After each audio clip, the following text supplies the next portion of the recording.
Herman TV.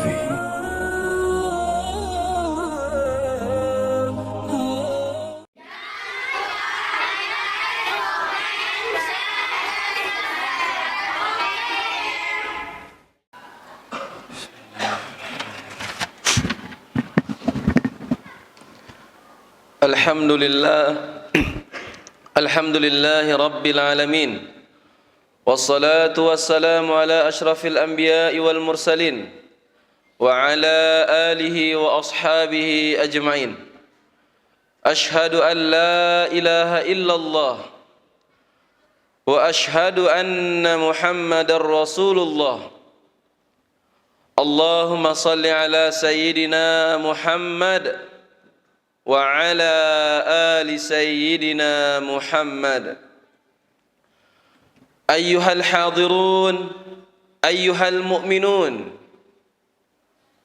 fa inni usikum wa nafsi bitaqwallah wa ta'atihi faqad fazal muttaqun fawzan azima. Qala Allah Ta'ala fi kitabihil karim, a'udzu billahi minasy syaithanir rajim. Bismillahirrahmanirrahim. Ya ayyuhalladzina amanu taqullaha wa kunu ma'as sadiqin. Wa qala aidan Bismillahirrahmanirrahim. Ya ayyuhalladzina amanu taqullaha wal tanzur nafsum ma qaddamat lighad wattaqullaha innallaha khabirum bima ta'malun.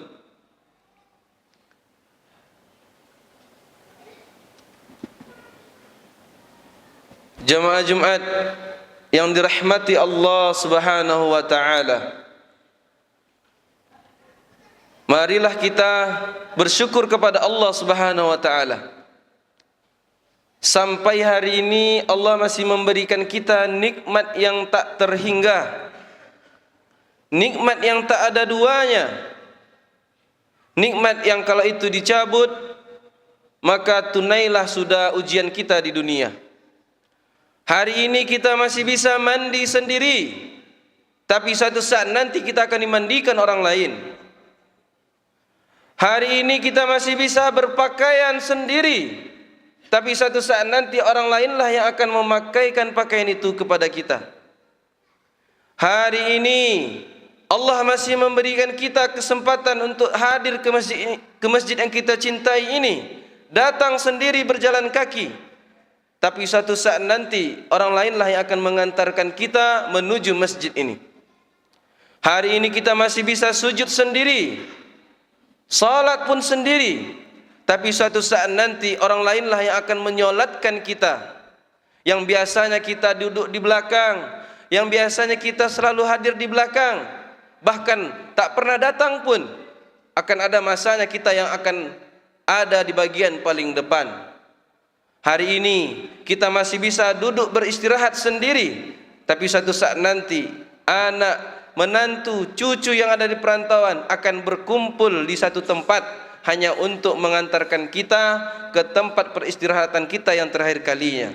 Maka daripada itu jamaah sekalian, kata ulama, menyikapi syukur ini dengan dua cara. Cara yang pertama dengan lisan kita ucapkan alhamdulillah. Yang kedua dengan tindakan, yaitu dengan cara menjaga ketakwaan kita kepada Allah Subhanahu wa taala, dengan cara menjalankan segala perintahnya dan menjauhi segala larangannya. Jamaah Jumat yang dirahmati Allah Subhanahu wa taala. Adapun judul tema kita pada Jumat kali ini adalah Amalia Ramadan. Amalan-amalan yang kita lakukan di bulan Ramadan. Ramadan adalah bulan istimewa. Sangat ditunggu-tunggu kehadirannya. Bahkan Nabi dan juga para sahabat mulai dari bulan Rajab dan Sya'ban selalu berdoa, Allahumma barik lana fi Rajab wa Sya'ban wa balighna Ramadan. Selalu diulang-ulang doa itu sampai akhirnya kita sampai di Ramadan, dan di Ramadan pun didoakan, Allahumma barik lana fi syahri Ramadan. Ya Allah, berkahilah kami ya Allah, berikan kami keberkahan di bulan Ramadan ya Allah. Itulah doa-doa yang diajarkan para ulama, para sahabat-sahabat Nabi kepada kita. Karena mengapa Ramadan ini bulan istimewa? Kenapa bulan Ramadan istimewa? Yang pertama, bulan penuh ampunan. Kenapa Ramadan istimewa? Karena bulan Ramadan dilipat gandakan amalan di situ, pahalanya. Kenapa Ramadan istimewa? Salah satu penyebab cepatnya doa dikabulkan. Jemaah Jumat yang dirahmati Allah Subhanahu wa taala. Menyikapi Ramadan ini kita harus bisa berbeda dengan Ramadan-Ramadan yang lalu. Kenapa Allah masih memberikan kita kesempatan hadir di bulan Ramadan kali ini? Kita masih jauh dari kategori untuk mendapatkan surganya. Kalau kita tawar surganya Allah dengan salat kita, seberapa banyak salat kita yang khusyuk, salat kita yang tanpa memikirkan urusan dunia. Saking lemahnya diri ini para hadirin sekalian, terkadang ketika salat pun kita lupa kita rakaat berapa, lupa kita sujud ke berapa. Itu buktinya lemahnya kita. Terkadang dalam menghadap Allah ketika salat kita masih membawa urusan dunia kita. Maka daripada itu, manfaatkanlah bulan Ramadan ini sebagai bulan memanen pahala, bulan untuk mengubah diri, bulan untuk bermuhasabah diri. Jemaah Jumat yang dirahmati Allah Subhanahu wa taala, Nabi telah mengisyaratkan kepada kita, ya ma'syara ashabi, wahai sahabat-sahabatku, qad ja'akum Ramadan, syahrun mubarakun, iftaradallahu alaikum siyamahu, tuftah fihi abwabul jannah, wa tughlaqu fihi abwabul jahim, wa tughallu fihi syayatin, wa fihi lailatun khairun min alfi syahrin. Nabi katakan, wahai sahabatku, telah datang bulan yang ditunggu, bulan Ramadan, bulan yang mana di dalamnya Allah wajibkan kita untuk berpuasa, Allah wajibkan kita untuk beribadah. Dibukakan di bulan itu pintu-pintu surga, ditutup pintu-pintu neraka, dan para setan dibelenggu. Dan di situ ada satu malam, malam yang lebih baik dari 1000 malam. Tidak ada kita temukan kemuliaan seperti ini di bulan-bulan lainnya. Di bulan Syawal, Zulqaidah, Zulhijjah, Muharram, dan seterusnya. Tidak ada keutamaan, kehebatan yang seperti ini di bulan-bulan tersebut. Hanya ada di bulan Ramadan. Maka manfaatkanlah para hadirin sekalian, manfaatkanlah para jamaah sekalian. Ingat kata Umar bin Khattab, sahabat Nabi, khalifah Islam yang kedua, kalaulah manusia tahu dahsyatnya neraka itu, dilihatkan kepadanya neraka itu, mereka akan berdoa sampai urat suaranya putus, sampai tulang punggungnya patah. Yang artinya kita harus lebih waspada, harus siap-siap, harus banyak beramal soleh. Karena dengan amalan solehlah kita bisa menggapai yang namanya surganya Allah Subhanahu wa taala. Yang kedua, para jemaah sekalian, kenapa Ramadan itu bulan istimewa? Karena bulan Ramadan itu bulan penuh ampunan. 24 jam sehari semalam isinya ampunan. Man shama Ramadan imanan wa ihtisaban, ghufira lahu ma taqaddama min dzambih. Mulai dari azan fajar atau subuh sampai dengan azan maghrib itu isinya ampunan. Mintalah ampunan kepada Allah. Jangan pernah tersirat di pikiran kita, terlintas di pikiran kita, Allah tidak mengabulkan ampunan kita, Allah tidak mengabulkan permintaan kita. Jangan pernah terlintas seperti itu. Karena mengapa Fir'aun saja yang diabadikan di dalam Al-Quran mengaku Tuhan. Qala ana rabbukumul a'la, kata Fir'aun, akulah Tuhan kalian yang paling tinggi.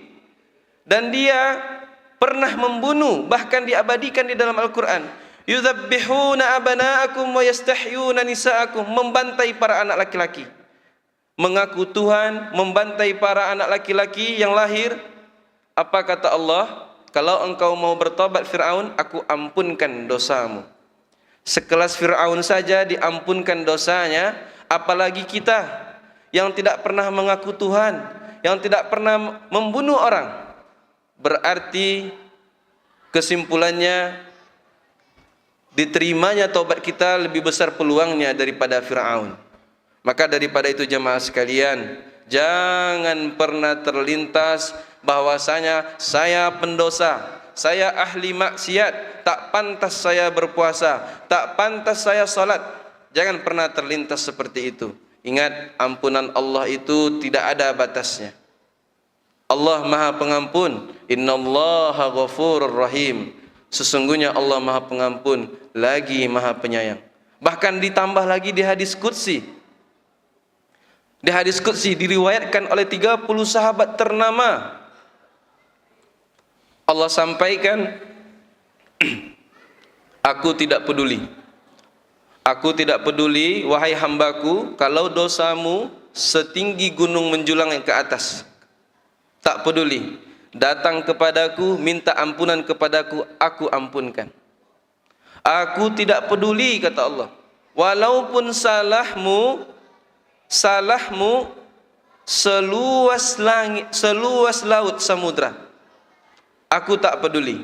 Datang kepadaku, minta ampun kepadaku, aku ampunkan, kata Allah.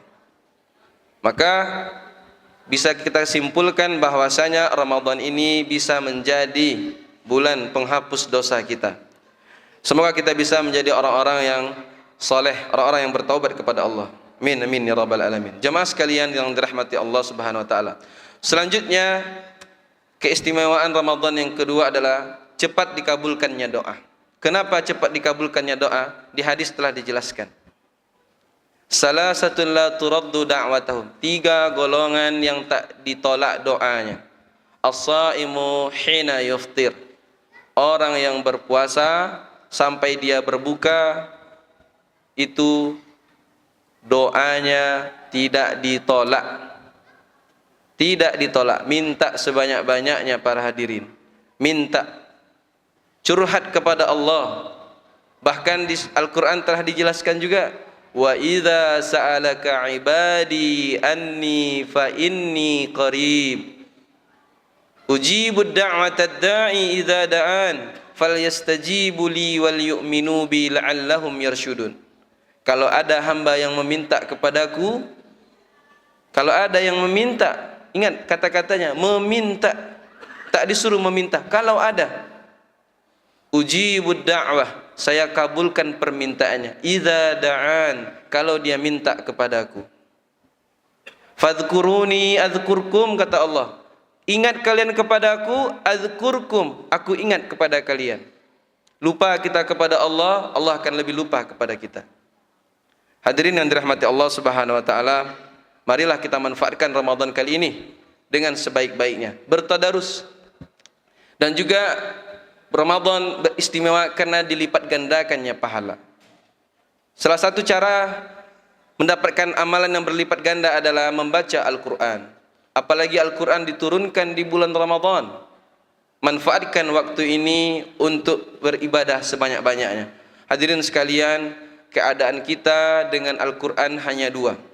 Yang pertama, Al-Quran menjauhkan kita dari maksiat. Yang kedua, maksiat menjauhkan kita dari Al-Quran. Ajak anak kita, ajak cucu kita, keponakan, istri, ajak mengaji. Orang yang dekat dengan Al-Quran berarti dia sedang berusaha mendekatkan dirinya kepada Allah. Orang yang sedang jauh dari Al-Quran, dia sedang berusaha menjauhkan dirinya dari Allah dan sedang berusaha untuk menghancurkan dunianya sendiri. Tidak ada orang yang dekat kepada Allah dirugikan, akan tetapi Allah angkat derajatnya dengan cara yang tidak diduga. Wa may yattaqillah yaj'al lahu makhraja. Barang siapa yang bertakwa kepada Allah, Allah bantu dari jalan yang tak terduga. Hadirin yang dirahmati Allah Subhanahu wa taala, dan juga amalan apa lagi yang bisa kita lakukan di Ramadan ini? Salah satunya bersedekah. Salah sahabat bertanya kepada Nabi, "Ya Rasulullah, ma afdalus sadaqah?" Apa sedekah yang paling utama ya Rasulullah? Rasulullah menjawab, "As-sadaqah fi Ramadan." Sedekah di bulan Ramadan. Salah satu caranya adalah memberikan makanan, minuman kepada orang yang berpuasa.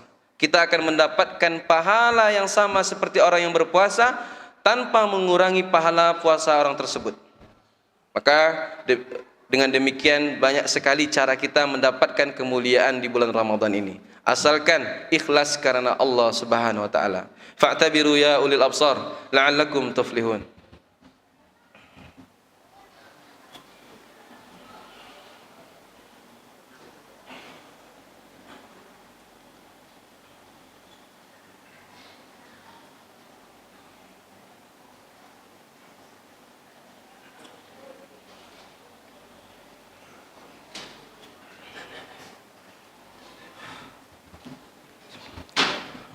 Alhamdulillahilladzi ja'ala yawmana mali'an bil hanan wa mali'an bil farhan wa mali'an bi ni'matil islam wa ni'matil iman. Ashhadu an la ilaha illallah wahdahu la syarika lah. Allahumma salli ala Muhammad wa ala ali Muhammad.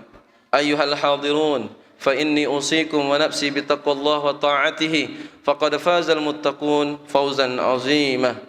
قال الله تعالى في كتابه الكريم أعوذ بالله من الشيطان الرجيم بسم الله الرحمن الرحيم يا أيها الذين آمنوا اتقوا الله حق تقاته ولا تموتن إلا وأنتم مسلمون وقال أيضا إن الله وملائكته يصلون على النبي يا أيها الذين آمنوا صلوا عليه وسلموا تسليما اللهم صل على محمد وعلى آل محمد كما صليت على إبراهيم وآل إبراهيم وبارك على محمد وعلى آل محمد كما باركت على إبراهيم وآل إبراهيم في العالمين إنك حميد مجيد اللهم اغفر للمسلمين والمسلمات والمؤمنين والمؤمنات الأحياء منهم والأموات برحمتك يا أرحم الراحمين اللهم إنا نسألك رضاك والجنة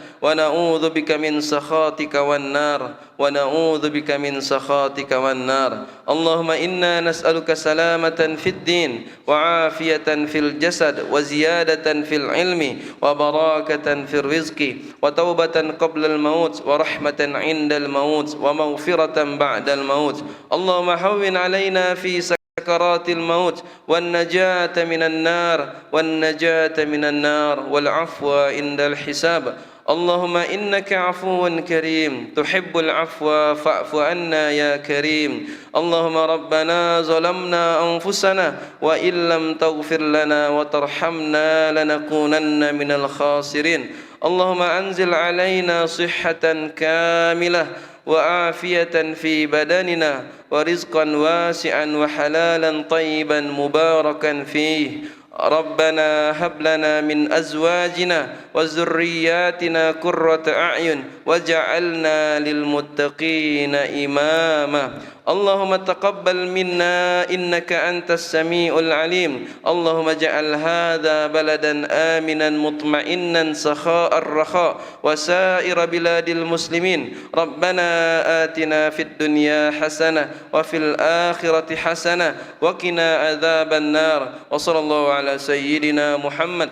وعلى آله وأصحابه وسلم والحمد لله رب العالمين أقم الصلاة